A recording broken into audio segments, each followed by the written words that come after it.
주님을 찬양합니다. 오늘 함께하는 우리 자녀들에게도 하나님의 말씀이 들려지기를 축원합니다. 네.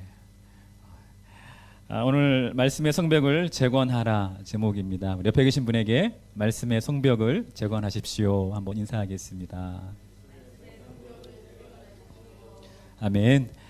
우리 1절의 말씀을 보면 이스라엘 사람들이 자기들의 성읍에 거주했다라고 기록하고 있습니다. 6장 15절 말씀에 보면요, 52일 만에 이스라엘 사람들이 성벽 건축을 마쳤습니다. 성벽 건축을 마친 사람들은 당연히 자기 집으로 돌아갔겠죠. 그들은 52일간 말 그대로 치열하게 성벽을 재건했습니다. 외적인 방해, 내적인 어려움, 육체적 노동, 전쟁에 대한 두려움으로 무기를 들어야 했고요. 또 밤에는 보초를 서야 했습니다. 먹고 사는 것 때문에 고통과 아픔을 겪어야 했습니다. 경제적인 어려움, 또 가정적인 어려움들이 있었습니다. 이런 과정을 거치면서 52일 만에 치열하게 성벽을 재건했고 그 후에 자기들의 고향으로 그리고 가족이 있는 집으로 돌아갔습니다. 얼마나 좋았을까요? 52일 만에 집에 왔습니다. 이제 일상으로 돌아왔습니다. 그 다음은 무엇입니까? 무너진 일상을 재건하는 것이죠. 일단 푹 쉬어야겠죠. 52일간 아주 힘겨운 노동을 했으니까요. 그리고 그동안 소홀했던 집안일도 하고 가족들도 돌보고 아내와 자녀들과 함께하는 시간도 가져야 합니다. 먹고 살기 위해서 이제 무엇을 할 것인가 계획도 세워야 합니다. 그렇게 모든 사람들이 성벽 재건 후에 자기의 성읍으로, 고향으로, 가족이 있는 집으로 돌아갔습니다. 그런데 1절 하반절을 보면 무슨 일이 일어납니까? 자기들의 성읍에 거주하던 사람들이 다시금 예루살렘으로 모여듭니다. 그들은 다시 예루살렘에 올 이유가 없는 사람들입니다. 그렇지 않습니까? 성벽 재건 끝났습니다. 그곳에 더 이상 해야 할 일이 남아있지 않습니다. 예루살렘에 무슨 긴박한 일이라도 발생했습니까? 주변 나라들이 재건한 성벽을 무너뜨리기라도 했습니까?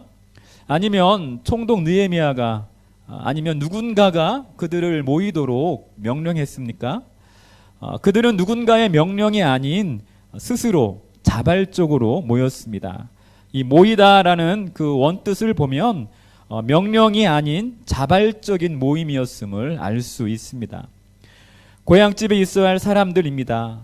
이제 일상을 재건해야 할 사람들입니다. 그런데 다시금 예루살렘 수문 앞 광장으로 모여들었습니다. 왜 그렇습니까? 성벽 재건이 엘룰월 25일에 마쳤다고 기록되어 있습니다. 이 엘룰월은 6째 달입니다. 7째 달 초하루에 흩어졌던 사람들이 수문 앞 광장에 다시 모였습니다. 성벽을 재건하고 얼마의 시간이 흘렀습니까?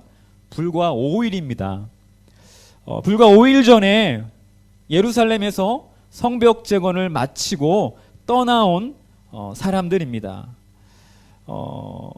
거리에 따라 성벽 재건을 마치고 고향에 도착한 시간들이 다 다를 것입니다. 어떤 사람은 고향에 도착한 지 며칠이 안 돼서 다시 예루살렘으로 모였을 것입니다. 어떤 사람들은 집에 도착하자마자 신발도 채 벗지 않은 채 다시 예루살렘으로 향했을 수도 있습니다. 어떤 사람들은 가는 도중에 도착하지도 않았지만 다시금 예루살렘으로 온 사람들도 있지 않았겠습니까? 올 때 혼자 오지 않고 가족들과 함께 온 사람도 있을 것입니다. 예루살렘에 가까이 올수록 더 많은 사람들이 모여듭니다. 서로 약속이나 한 듯이 수문 앞 광장을 향합니다. 자신들의 고향집에 있어야 할 사람들이 무슨 긴급한 상황도 아니고 누구의 명령도 아닌데 일제히 수문 앞 광장에 모여들었습니다. 무엇이 그들을 수문 앞 광장으로 모이게 했습니까? 무엇이 그들을 수문 앞 광장으로 이끌었을까요? 광장에 모인 사람들이 무엇을 했는지를 보면 그들이 그곳에 왜 모였는지를 알 수 있습니다. 그들이 무엇을 했습니까? 에스라에게 모세의 율법, 곧 하나님의 말씀을 낭독하게 하고 하나님의 말씀을 들었습니다. 여러분, 그들을 수문 앞으로, 수문 앞 광장으로 모이게 한 것은 바로 다름 아닌 하나님의 말씀이었습니다. 그들을 수문 앞 광장으로 이끌었던 것은 바로 하나님의 말씀이었습니다. 자기들의 성읍, 고향, 가족이 있는 집에 도착하자마자 몇 날이 안 돼요. 그들은 하나님의 말씀 때문에 다시금 광장에 모였습니다. 하나님의 말씀이 그들을 수문 앞 광장으로 이끌었던 것입니다. 더 정확히 말하면 하나님의 말씀에 대한 갈망함이, 갈급함이 그들을 수문 앞 광장으로 이끌었습니다. 더 정확히 말한다면 하나님에 대한 그 영적인 목마름이 그들을 수문 앞 광장으로 이끌었던 것입니다. 첫 번째, 우리에게 이러한 하나님 말씀에 대한, 하나님에 대한 갈망이 있어야 합니다. 여러분, 하나님에 대한 갈망이 우리를 하나님 앞으로 이끌어 갑니다. 말씀에 대한 목마름이 우리를 말씀 앞으로 이끌어 가고요. 예배에 대한 갈급함이 우리를 예배의 자리로 모이게 합니다. 여러분, 여러분에게 있는 갈망은 무엇입니까? 우리에게 있는 목마름은 무엇입니까? 여러분, 그것이요, 우리의 목마름이, 우리의 갈망이 우리를 결정합니다. 우리에게 있는 갈망이 우리의 삶을 결정합니다. 왜냐하면 우리 안에 있는 그 갈망함이, 갈급함이 우리를 이끌어 가기 때문입니다. 코로나 상황으로 인해 우리는 현장 예배에 대한 목마름이 있습니다. 그렇지 않습니까? 모일 수 없기 때문에 모이는 것에 대한 갈급함이 우리 안에 있습니다.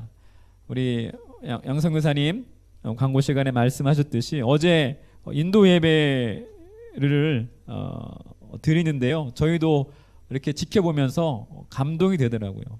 10여 명의 모인 분들이 이렇게 막 꼬거나 딴짓하거나 하지 않고 집중하여 선포되어진 말씀 가운데 귀 기울이고 반응하는 모습들을 보면서 그들 안에, 우리 안에 그러한 목마름이 있었구나 하는 것을 깨닫게 되었습니다. 여러분, 우리는 이러한 갈급함으로 예배의 자리로 나아가야 합니다. 우리가 설령 모니터 앞에서 예배할 때에도 우리 안에 하나님에 대한, 말씀에 대한, 예배에 대한 그러한 갈급함으로 모니터 앞에 서야 하는 것이죠. 예배에 대한 갈급함이 우리를 성전으로 이끌었다면 예배에 대한 동일한 갈급함으로 모니터 앞에 우리는 나아가야 하는 겁니다. 이러한 목마름이 없다면 우리는 영적으로 죽은 것입니다. 영적으로 죽어가고 있는 것입니다. 하나님에 대한 갈망을 회복해야 합니다. 하나님 말씀에 대한 목마름을 회복해야 합니다. 그리고 예배에 대한 갈급함을 회복해야 합니다. 이스라엘 백성들은 그러한 갈급함으로 자발적으로 수문 앞 광장에 모였습니다. 여러분, 포로 생활에서 돌아온 이스라엘 사람들에게 가장 중요한 것이 무엇이었을까요? 그것은 무너진 이스라엘을 회복하고 무너진 이스라엘을 재건하는 것입니다. 그것을 위해서 가장 먼저 한 일이 성전 재건이었습니다. 1차로 귀환한 사람들이 스룹바벨과 예수와 그리고 선지자 학계 스가랴를 중심으로 해서 성전 재건을 했습니다. 그 다음 한 일이 바로 성벽 재건입니다. 3차로 귀환한 느헤미야의 주도로 성벽 재건을 완성했습니다. 자, 보십시오. 성전도 재건했습니다. 성벽도 재건했습니다. 그러면 다 된 거 아닙니까? 웅장한 성전이 있습니다. 튼튼한 성벽이 있습니다. 이제 예전처럼 편안하게 그리고 안전하게 살 수 있겠구나. 그렇게 이스라엘 사람들은 생각했을 것입니다. 그런데 성령께서 이스라엘 백성들의 마음을 불편하게 하십니다. 성벽 재건을 마치고 집에 왔는데 편하지가 않습니다. 자꾸만 예루살렘이 생각이 납니다. 그리고 성령께서 그들의 마음을 움직이십니다. 여러분, 성령께서 우리의 마음을 불편하게 할 때 우리는 성령께서 우리에게 무엇을 원하는지 질문하고 묵상해야 합니다. 성령께서 우리의 마음을 움직이실 때에 우리는 순종해야 합니다. 우리는 생각합니다. 이 정도면 다 됐다. 할 만큼 했다. 이 정도면 다 된 것이다. 더 이상 할 것이 없다. 그렇게 그 자리에서 머물러 만족할 때가 있습니다. 그렇지만 성령께서 아니다 라고 말씀하신다면 우리는 그곳에서 더 한 걸음 나아가야 합니다. 성령님은 우리의 마음을 움직이시고 우리의 발걸음을 움직이시는 분입니다.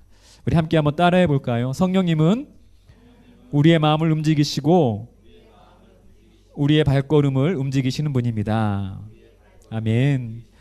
여러분, 성령께서 우리의 마음을 움직이셔서 이곳 광릉내로 이끄셨음을 믿습니다. 성령께서 우리의 마음을 움직이셔서 이 땅에 와 있는 외국인 지체들을 섬기게 하셨음을 믿습니다. 성령께서 우리의 마음을 움직이셔서 인도로, 네팔로, 중국으로, 베트남으로, 캄보디아로, 스리랑카로, 미얀마로, 태국으로 그렇게 열방을 품게 하셨고 열방으로 나아가도록 이끄셨음을 믿습니다. 성령께서 이스라엘 사람들을 움직이셔서 그들의 마음을 움직이셔서 수문 앞 광장으로 이끄셨습니다. 그들의 발걸음을 수문 앞 광장으로 향하게 하셨습니다. 떠나왔던 예루살렘으로 다시 모이게 하셨습니다. 여러분, 사람이 한 것이 아니라면 성령께서 하신 것입니다. 수문 앞 광장으로 이끌려온 그들은 무엇을 합니까? 사람을 찾습니다. 누구를 찾습니까? 총독 느헤미야입니까? 대제사장 엘리야십입니까? 아니죠. 그들은 에스라, 학사 에스라를 찾습니다. 왜 에스라를 찾습니까? 그에게 무엇을 요구합니까? 바로 모세의 율법책, 하나님의 말씀을 에스라에게 청하고 있습니다. 그 율법을, 하나님의 말씀을 읽어줄 것을 요청하고 있습니다. 이것은 성벽 재건을 마친 이스라엘 사람들에게 무엇이 필요했는지를 알게 합니다. 무엇이 필요합니까? 모세의 율법책, 바로 하나님의 말씀입니다. 여러분, 우리는 세상을 살아가면서 우리의 진정한 필요가 무엇인지 잘 모를 때가 있습니다. 성전이 있으면, 성전만 있으면 다 될 거라고 생각합니다. 성벽이 있으면 조금 더 안전하고 조금 더 편하고 조금 더 만족하게 살 수 있을 거라 생각합니다.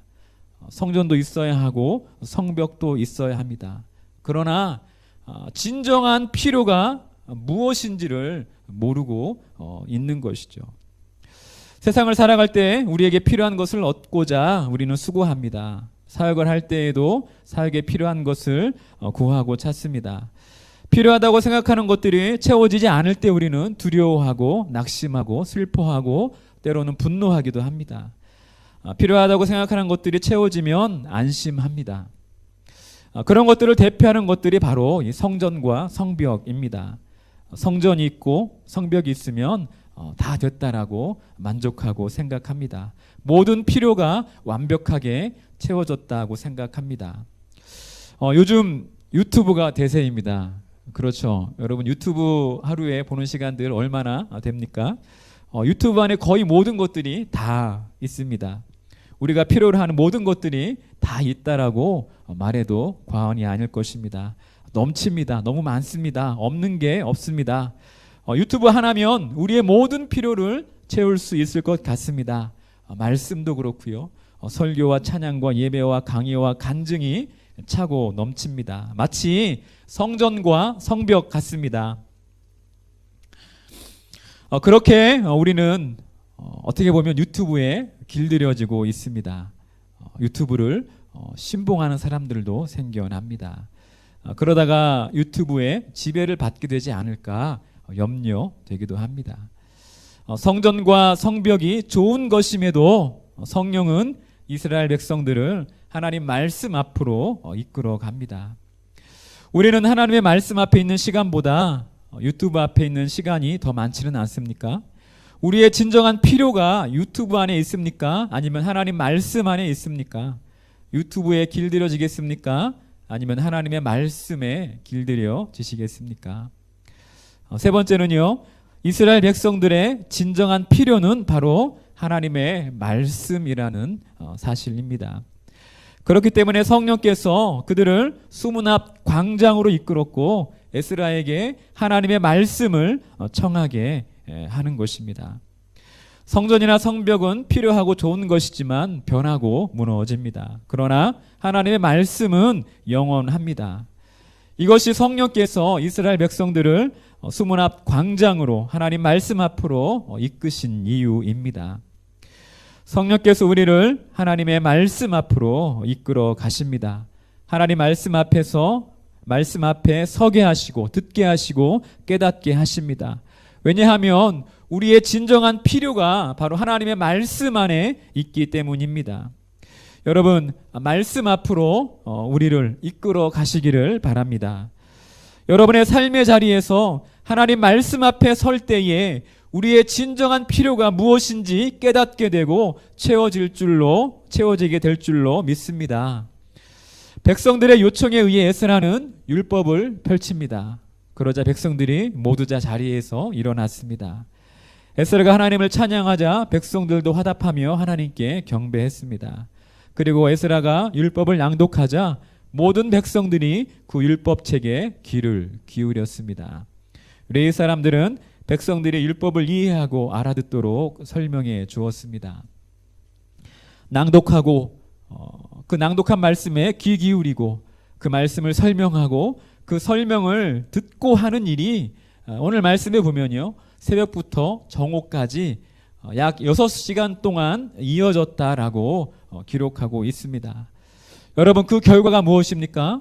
9절의 말씀을 보면 온 백성이 율법의 말씀을 듣고 울었다라고 기록하고 있습니다.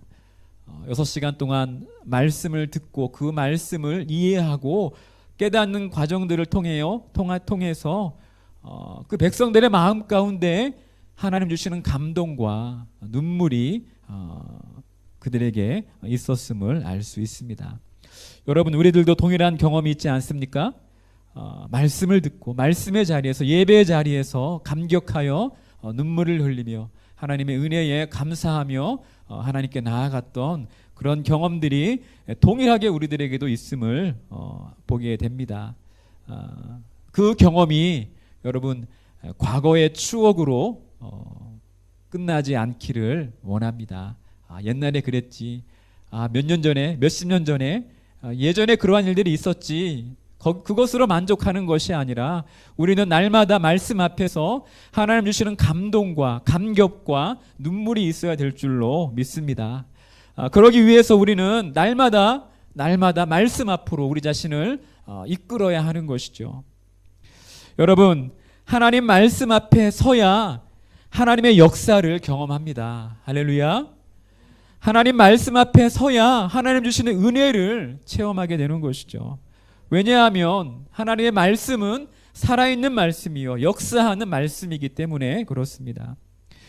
무려 6시간 동안 집중해서 하나님의 말씀을 들은 사건은 아마도 그들에게 생애 최초의 사건이었을 것입니다. 그 이전에도 그 이후에도 그렇게 오래도록 말씀에 갈급함으로 그 말씀에 집중함으로 나아간 적이 없을 것입니다. 그 사건이 그들을 울게 만든 것이죠. 왜 웁니까? 그 눈물의 의미는 무엇입니까? 여러분, 어떨 때 눈물을 흘리십니까? 슬플 때, 기쁠 때, 좋을 때, 그럴 때 우리가 눈물을 흘립니다. 주로 슬플 때 눈물을 흘리지만 감격스러울 때, 기쁠 때에도 눈물을 흘리기도 합니다. 말씀을 듣는 이스라엘 사람들의 눈물은 어떤 눈물이었을까요? 하나님의 말씀에 대한 기쁨과 감격의 눈물이었을 것입니다. 그렇지만 그와 더불어 기쁨과 감격보다도 슬픔의 눈물이었을 것입니다. 느헤미야가 우는 백성들에게 이렇게 말하지요. 슬퍼하거나 울지 말라. 슬퍼하거나 울지 마십시오. 슬퍼하지 마십시오. 울지 마십시오. 그렇게 느헤미야는 백성들에게 위로하고 격려합니다. 이스라엘 백성들의 눈물은 회개의 눈물입니다. 말씀 앞에 서니 그들의 지나온 인생이 이해되고 해석이 됩니다. 그들이 어떠한 인생을 살아왔습니까? 나라가 망했습니다. 아주 모든 것이 무너져 내렸죠. 그리고 그것으로 끝나는 것이 아니라 70년간 먼 이방 땅에서 포로로 생활해야 했습니다. 그리고 70년 만에 고향에 돌아왔습니다. 그곳에 무엇이 있습니까? 아무것도 없습니다.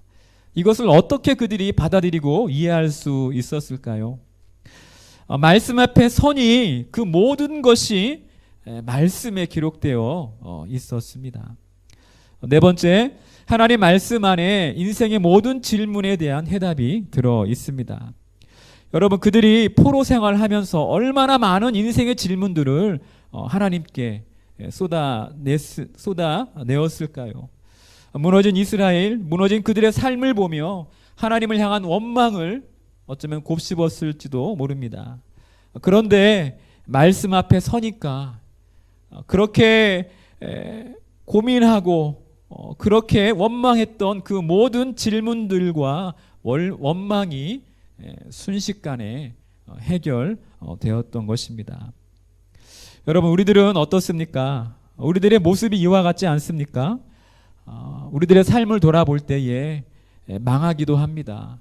어렵게 쌓아 올린 것들이 무너지기도 합니다. 관계가 깨어지고요, 육신이 병에 들고요, 한계에 부딪히고 억울한 일을 당하기도 하고 죄의 포로가 되어, 열등감의 포로가 되어 긴 세월을 낭비하기도 합니다.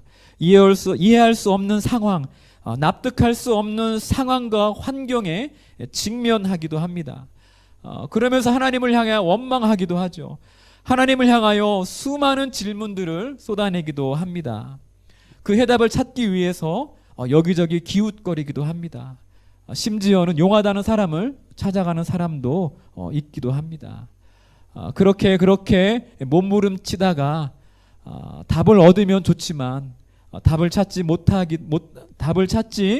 못한다면 그냥 마음 한 구석에 묻어두기도 하죠.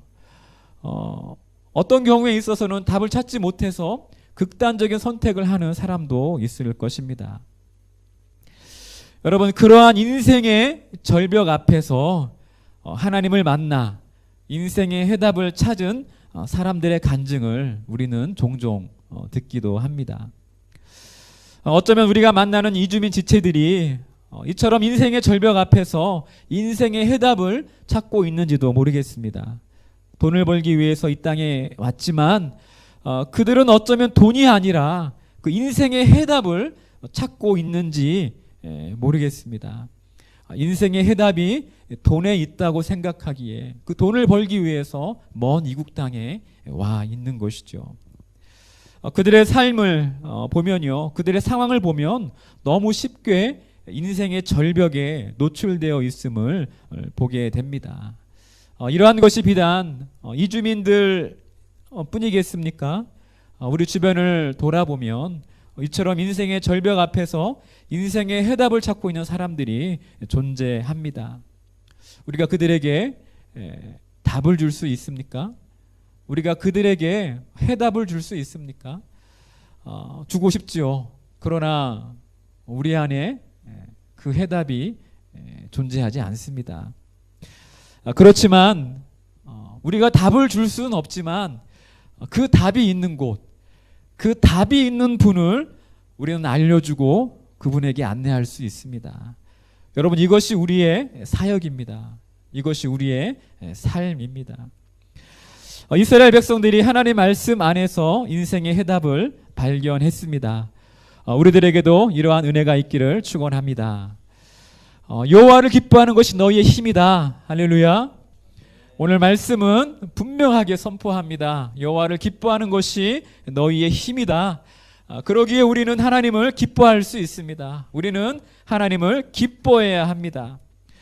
하나님이 우리의 인생의 시작과 끝을 계획하셨기 때문입니다. 하나님이 우리 인생의 정답을 갖고 계시기 때문입니다. 하나님은 이스라엘 백성들이 성전 재건으로, 성벽 재건으로 만족하기를 원치 않으셨습니다. 그랬더라면 그들을 다시금 수문 앞 광장으로 이끌지 않으셨을 것입니다. 하나님은 그들을 수문 앞 광장으로 이끄셔서 하나님의 말씀을 듣게 하십니다. 그 말씀을 깨닫게 하십니다. 그 말씀을 통하여 그들에게 인생의 답을, 인생의 길을 보여주고 계십니다. 다섯 번째, 말씀의 성벽을 재건하라입니다. 여러분, 말씀으로 인생을 재건해야 합니다. 하나님은 말씀으로 우리의 삶을 재건하게 하십니다. 말씀으로 하나님과의 관계를 회복하게 하십니다. 말씀으로 깨어진 마음을 회복시켜 주십니다. 말씀으로 우리의 무너진 영성을 세워 주십니다. 말씀으로 우리가 나아가야 할 길을 보여주십니다. 그러니 울 수밖에 없는 것이죠. 성벽 재건을 마친 그들은 이제 무너진 그들의 일상을 재건해야 합니다. 그들의 가정을 재건해야 하고요. 그들의 인생을 재건해야 합니다. 그들의 신앙과 그들의 마음과 그들의 성품과 가치관과 삶의 방식, 그들이 추구하는 가치들을 하나님은 말씀을 통하여 재건하기를 원하십니다. 그들의 무너진 공동체와 그들의 무너진 사회와 나라와 민족을 하나님의 말씀으로 재건하기를 원하셨습니다. 그래서 그들을 수문 앞 광장으로, 말씀 앞으로 이끌어 주신 것입니다. 여러분, 우리는 우리의 인생을, 우리의 일상을 다시금 재건해야 합니다. 하나님의 말씀으로 우리의 삶을, 우리의 생각과 우리의 가치관과 우리의 추구하는 것과 우리의 삶의 방식과 우리의 삶의 모든 것들을 말씀으로 재건해야 합니다. 여러분, 우리는 이 이주민 선교라는 비전을 품고 있습니다. 그렇죠? 그렇지 않습니까? 할렐루야. 네, 이주민 선교를 품기를 원합니다. 이 이주민 선교 또한 여러분, 하나님의 말씀으로 세워질 수 있습니다. OGA 한글학교 예배와 또 기타 교실과 우리가 수많은 계획과 행사들을 준비하고 계획합니다. 그 모든 것들이 바로 하나님의 말씀에서 온전히 세워질 수 있는 것이죠. 여러분, 말씀에 답이 있습니다. 말씀의 길이 있습니다. 왜냐하면 그 말씀이 하나님의 말씀이기 때문입니다. 말씀이 곧 예수 그리스도이시기 때문입니다. 이스라엘 백성들을 수문 앞 광장으로 이끄신 사건을 통하여 하나님께서 우리들 또한 말씀 앞으로 이끌어 가십니다. 우리는 말씀의 성벽을 재건해야 합니다. 하나님의 말씀으로 우리의 일상을 재건해야 합니다. 하나님의 말씀으로 우리의 인생의 모든 것을 재건해야 합니다. 우리의 사역도, 이주민 선교도 말씀으로 재건됩니다. 말씀 앞에서 울고 말씀 앞에서 웃는 저와 여러분이 되기를 축복합니다. 말씀 앞에서 답을 찾고 말씀 안에서 길을 발견하는 저와 여러분이 되기를 축원합니다. 그리고 이 땅에 사는 모든 이주민들이 말씀 앞에서 하나님을 발견하고 말씀 앞에서 인생의 답을 찾고 말씀 앞에서 그들이 나아가야 할 길을 발견하게 되기를 축복합니다. 할렐루야. 기도하겠습니다. 하나님, 말씀 앞으로 우리들을 이끌어 주시옵소서. 말씀 안에서 인생의 해답과 인생의 길을 발견하게 하옵소서. 말씀의 성벽을 재건하는 저희들이 되게 하옵소서. 말씀으로 우리의 일상을, 말씀으로 우리의 가정을, 말씀으로 우리의 관계를, 말씀으로 우리의 사역과 우리의 공동체를 세워가는, 그리고 말씀으로 이주민 선교를 감당하는 저희들이 되게 하여 주시옵소서. 무엇보다도 이주민 지체들이 말씀 안에서 길이요 진리요 생명이신 예수 그리스도를 만날 수 있도록 축복하여 주시옵소서. 하나님 말씀 안에서 하나님을 기뻐하는 것이 우리의 힘임을 깨닫게 하셔서 감사합니다. 모든 민족들이 하나님을 기뻐하게 하여 주시옵소서. 센터에 오고 가는 모든 이주민들이 하나님을 기뻐하는 믿음의 역사가 있게 하옵소서. 우리의 힘이신 하나님을 기뻐합니다. 예수님의 이름으로 기도합니다. 아멘.